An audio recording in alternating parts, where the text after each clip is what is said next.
This is Andy Gutierrez from StarWars.com, and you are listening to Coffee with Kenobi with Dan Z. This is the podcast you're looking for.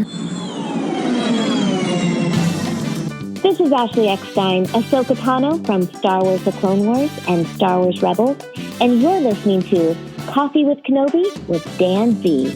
Hello, my friends, and welcome to another special episode of Coffee with Kenobi. This is your spoiler-free place for Star Wars community and conversation. I'm your host, Dan Zayer. You can support Coffee with Kenobi by following the show on Twitter, Facebook, Instagram, Pinterest, and TikTok, and subscribing to the YouTube channel. Help spread the word by tweeting that you're listening, share it on Facebook, or invite your friends and family to tune in and share a cup of coffee with us. Coffee with Kenobi is a proud member of the Spreaker Prime program. Before we get to this incredible show, I want to thank our official travel partner of Coffee with Kenobi, MEI and Mouse Fan Travel. If you're interested in a no-cost, no-obligation quote for your next vacation, check out coffeewithkenobi.com/mousefantravel and let them know Coffee with Kenobi and Dan Zayer sent you. Thank you also to members of the CWK Alliance. Find out how you can join the Alliance for as little as $1 a month and get access to exclusive podcasts, videos, and much more at coffeewithkenobi.com/CWK Alliance.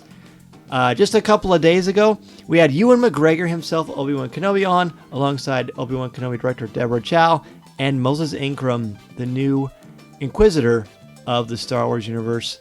Now, there was one person missing. You may have been thinking it when you heard the show.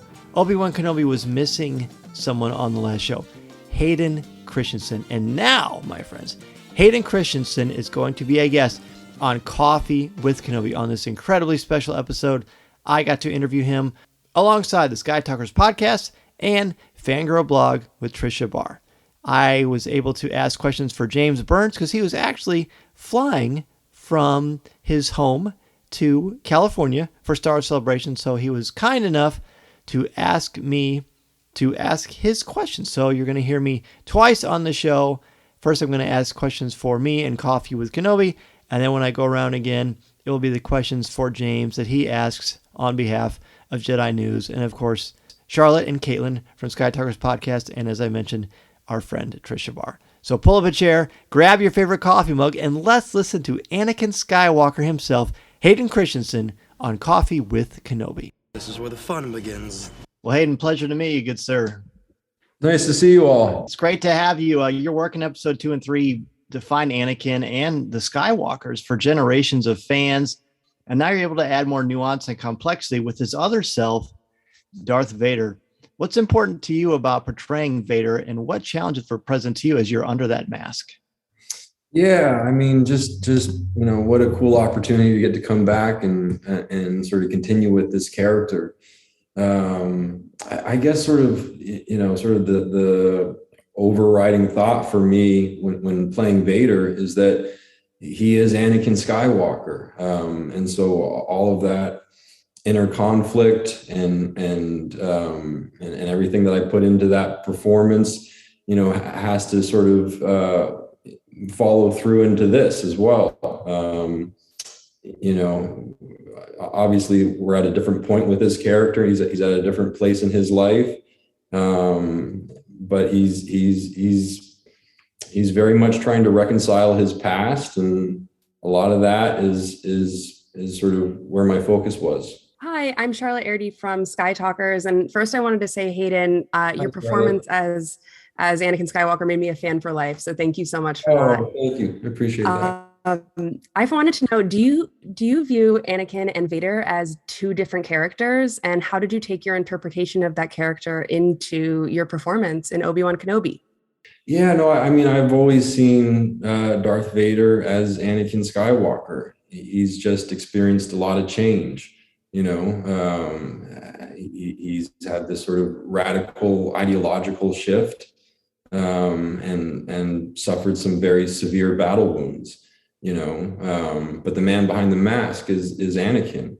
But there's also this really interesting struggle of self-identity that is inherent in this character, and that I find very compelling as well. And so in this we get to explore a little bit of that, and Vader is trying to kill that part of himself, and so that is his pursuit of Obi-Wan. Him wanting to kill Obi-Wan is him trying to deal with that, you know. I don't have the beautiful British accent that James does, but I'll just talk like that's me. All right. We forgive you. Thank you. Well, it's been 20 years since Attack of the Clones, and appreciation for the film seems to get better year after year. Why do you think that is? Yeah, I don't know that I can really answer that one, but it's been really nice to sort of see how the films have continued to sort of have like staying power, and having new sort of generations of fans, you know, now grow up with the prequels, has been really meaningful for me.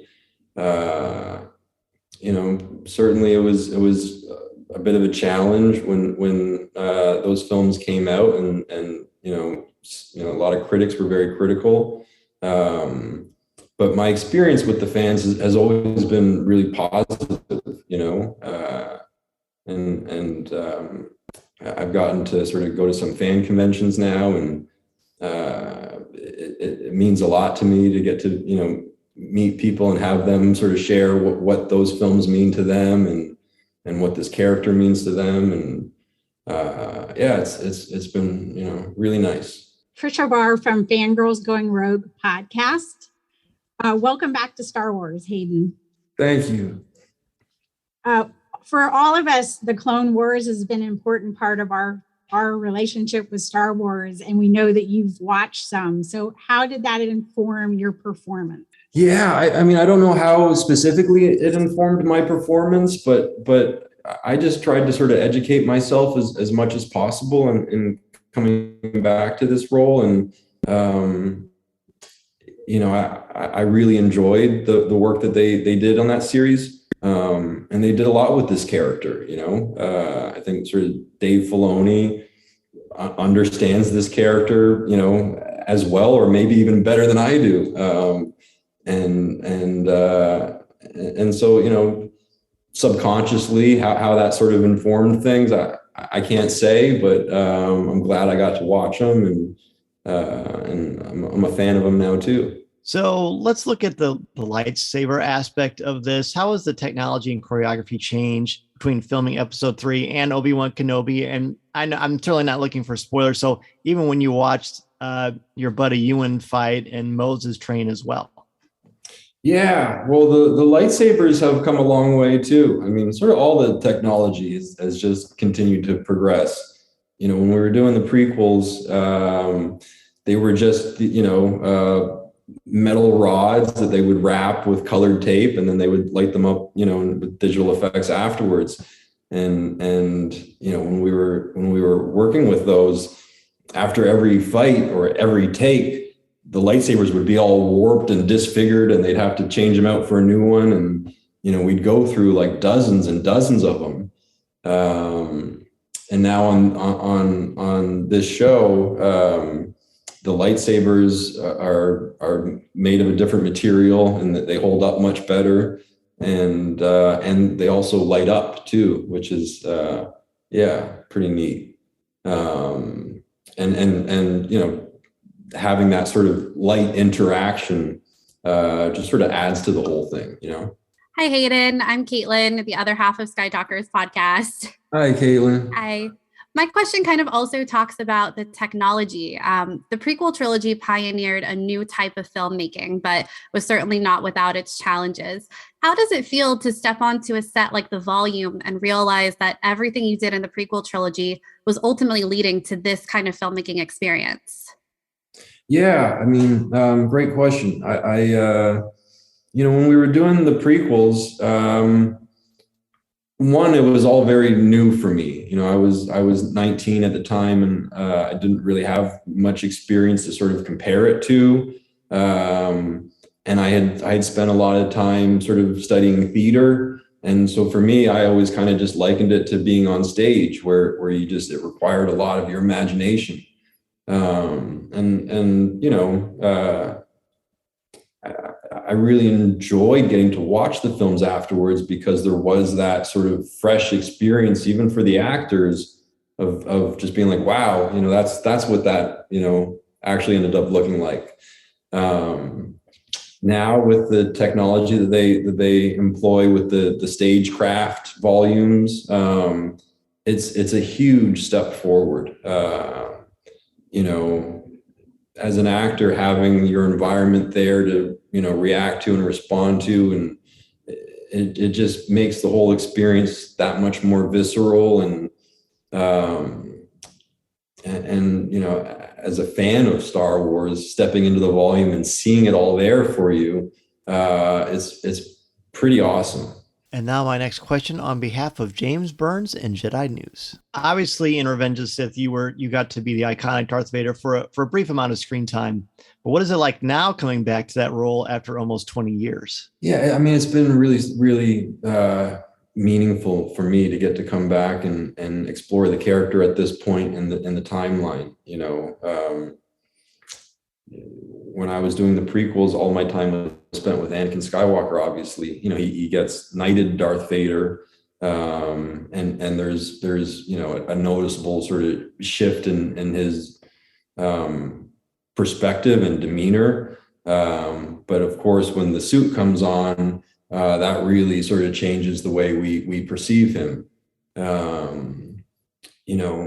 Getting to come back and put the costume back on again was just a very special thing for me. And it was a very emotional experience as well. Very sort of cathartic too. There was a definite kind of release there, because this is a character that has stayed with me over the years, and getting to play him again was pretty huge. We understand that Deborah Chow, your director, was the person who convinced you to come back and do this. Can you tell us about working with her? Yeah, well, it didn't really take much convincing. I should say that. But yeah, the first time I met Deborah, we kind of instantly hit it off. She's, an extremely impressive person. And just listening to her talk about Star Wars and about these characters, it was really clear to me that she got it, and that everyone was in good hands with her. And I was really sort of just looking forward to following her lead, Of course, I think, everyone working on a Star Wars project sort of feels a great responsibility to George Lucas. And that was something that, we also spoke about.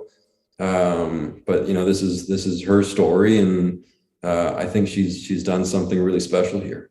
Your performance in episode 2 and 3 are, to me, fantastic. I love the anger, the rage you're able to tap into. You really made us feel this character. And it's something that stayed with all of us for generations. You said you were 19 when you filmed the prequel. So how have you changed as an actor from the prequel trilogy to everything you've done through now? And how did that enhance your performance for Obi-Wan? Yeah, I mean,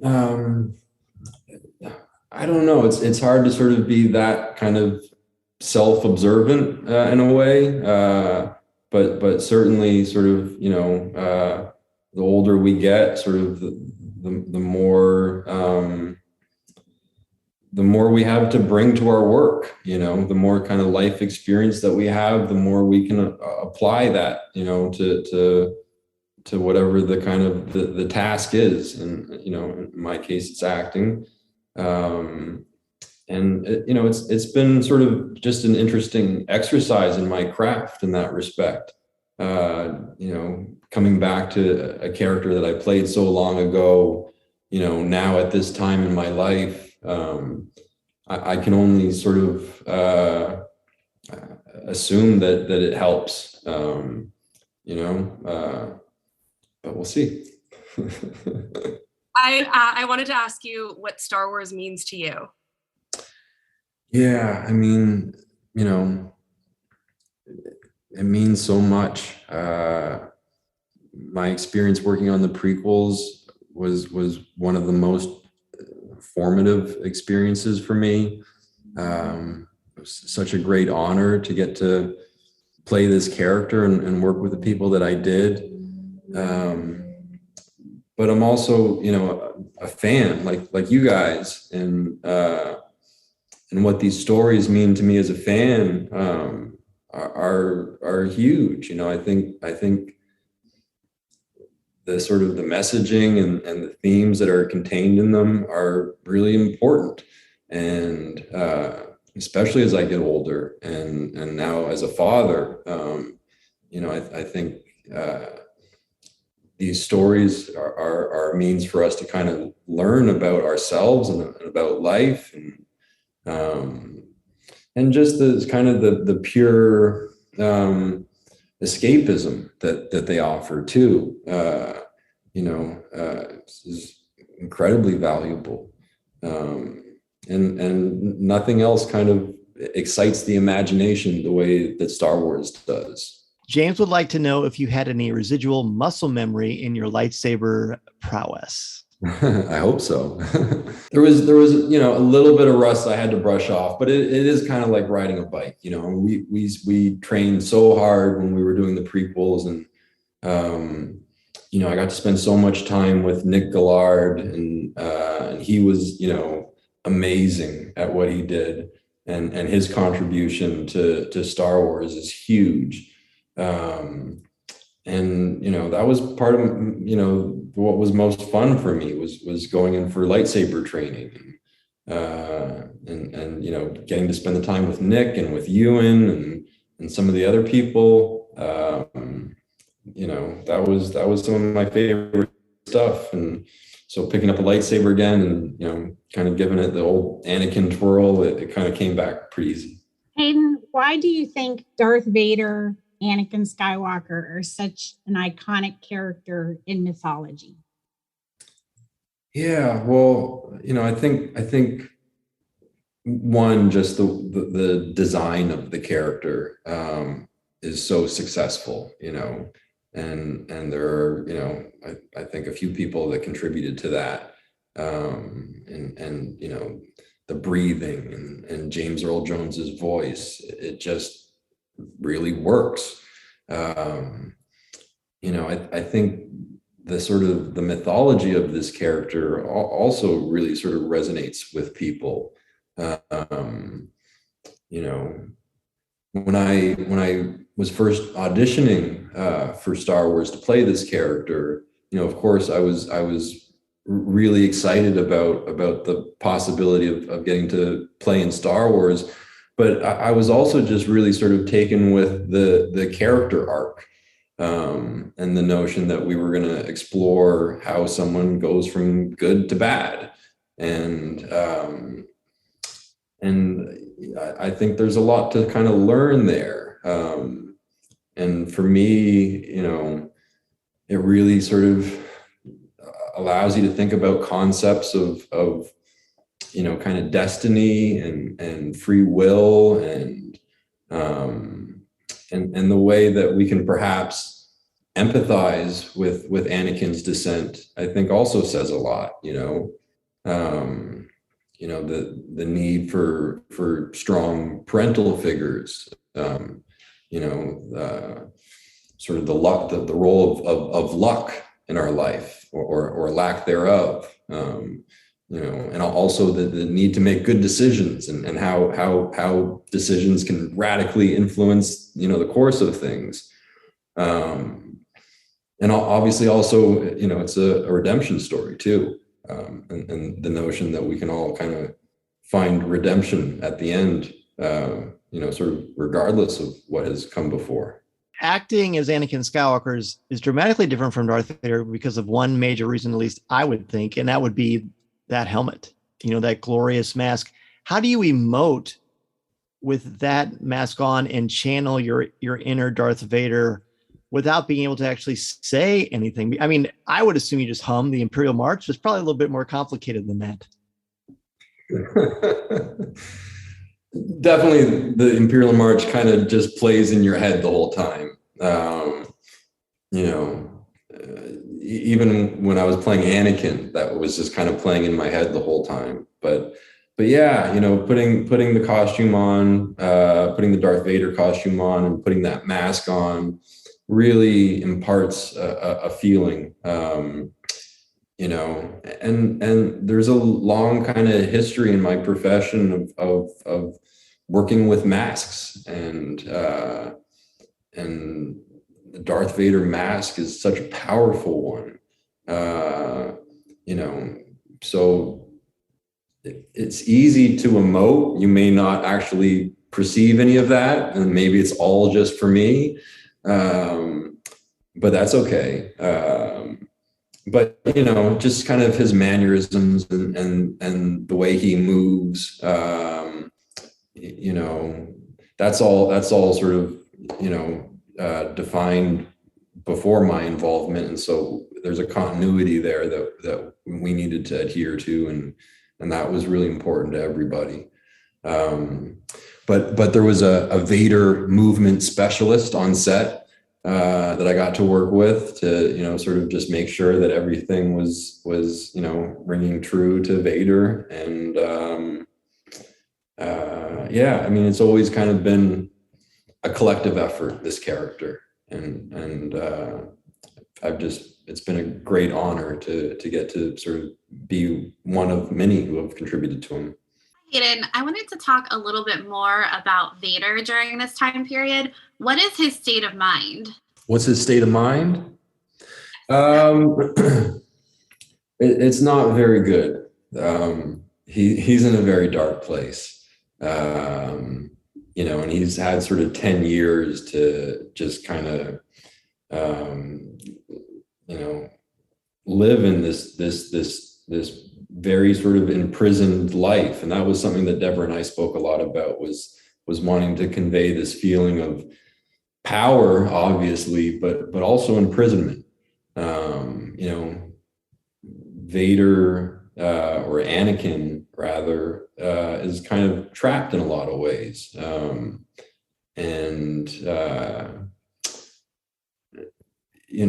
I think it's interesting to sort of theorize, sort of what degree of Anakin is in there, and when those sort of moments might present themselves. I like the idea of sort of Vader in his meditation chamber. It's kind of all the things that you can maybe start to think about. But yeah, he's very much consumed by very negative emotions, and that's all what sort of fuels his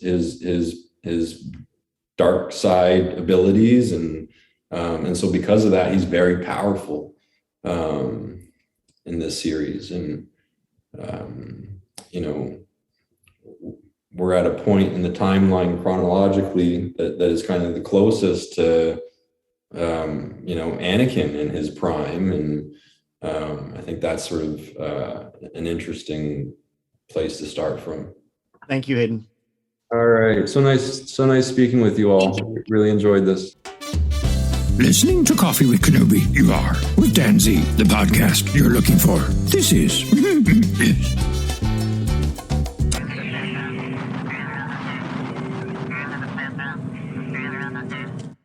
There you have it, my friends. Hayden Christensen on Coffee with Kenobi. What an incredibly cool guy. Honestly, I've always loved him. I've always loved him in episodes 2 and 3. I've loved the passion and his amazing talents with a lightsaber, and I feel like he conveyed some powerful emotions there. The Clone Wars certainly fleshed them out even more so, but Hayden's always been a great guy, and honestly, after talking to him and chatting with him like that, he's very cool, very insightful, very down to earth, and I have even more respect for him than I already had, and that's saying something because I think the guy is a real champ. I want to thank all of you for joining us on Coffee with Kenobi, both with this interview as well as with Ewan McGregor, Deborah Chow, and Moses Ingram. So much more to come this week with Star Wars Celebration, interviews, commentary, discussions of the first 2 episodes of Obi-Wan Kenobi, the Star Wars Celebration podcast stage, my mythology panel, and so much more. Hope as you are listening to this, you're having a safe trip or travels to Celebration Anaheim. And if you're not able to join us at Celebration, don't worry. We'll bring you lots of coverage on social media, Twitter, YouTube, Instagram, TikTok, and of course, Facebook, and lots of podcasts coming from Coffee with Kenobi. Talk to you very, very soon, friends. May the Force be with you. And remember, this is the podcast you're looking for. This podcast is not endorsed by the Walt Disney Company or Lucasfilm Limited. It is intended for entertainment and informational purposes only. The official Star Wars website can be found at www.starwars.com. Star Wars, all names, sounds, and any other Star Wars related items are registered trademarks and or copyrights of Disney and their respective trademark and copyright holders. All original content of this podcast is the intellectual property of Coffee with Kenobi unless otherwise indicated. This is the podcast you're looking for.